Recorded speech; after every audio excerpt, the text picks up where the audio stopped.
இன்னைக்கு பிக் பாஸோட டே 2. பிக் பாஸ்குள்ள வந்த முதல் நாளே மக்களுடைய கவனத்தை அவங்க மேல திருப்பின டாப் 3 ஹவுஸ்மேட்ஸ் பத்தி இந்த வீடியோல பாத்துடலாம். இந்த லிஸ்ட்ல தேர்ட் இருக்குது தீபக். இவரு அட்டென்ஷனை கிராப் பண்ணணும் அப்படின்னு எந்த ஒரு விஷயத்தையுமே பண்ணல. தன்னுடைய இயல்பான வேலையை தான் இப்போ வரைக்கும் பாத்துக்கிட்டு இருக்காரு. ஆனா டே 1லயே கேர்ள்ஸ் கேட்ட வீட்டோட ஒரு பக்கத்தை அவங்களுக்கு பிரிச்சு கொடுத்துட்டு அதுக்கு பதிலா பாய்ஸ் யாரையுமே நாங்க சொல்ற ஒரு நாள்ல கேர்ள்ஸ் யாருமே நாமினேட் பண்ணக்கூடாது அப்படின்னு ஒரு சூப்பரான கண்டிஷன் போட்டாரு.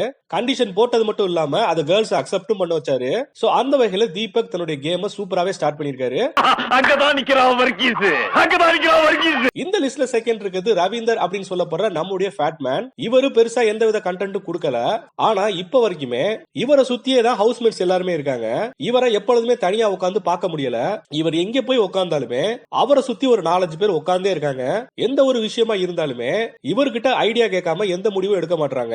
அந்த அளவுக்கு உட்கார்ந்த இடத்துலயே சூப்பரா கேம் ஆடிட்டு இருக்காரு நம்ம ஃபேட்மேன். இந்த லிஸ்ட்ல ஃபர்ஸ்ட் இருக்குது ஜாக்குலின். வந்த முதல் நாளே ஹவுஸ்மேட்ஸ் எல்லாருமே அக்செப்ட் பண்ணிக்கிட்ட ஒரு விஷயத்த என்னாலலாம் அக்செப்ட் பண்ணிக்கவே முடியாது அப்படின்னு ஒத்த கால நின்னுட்டாங்க. அது மட்டும் இல்லாம என்கிட்ட கேட்காம ஒரு முடிவு எடுத்துட்டீங்க. சோ அதனால நான் உள்ள வந்து படுக்க முடியாது. சோ பிக் பாஸ் வீட்டுக்கு வெளியவே படுத்துக்கிறேன் அப்படின்னு சொல்லி வெளியவே பாய வச்சு படுத்துட்டாங்க.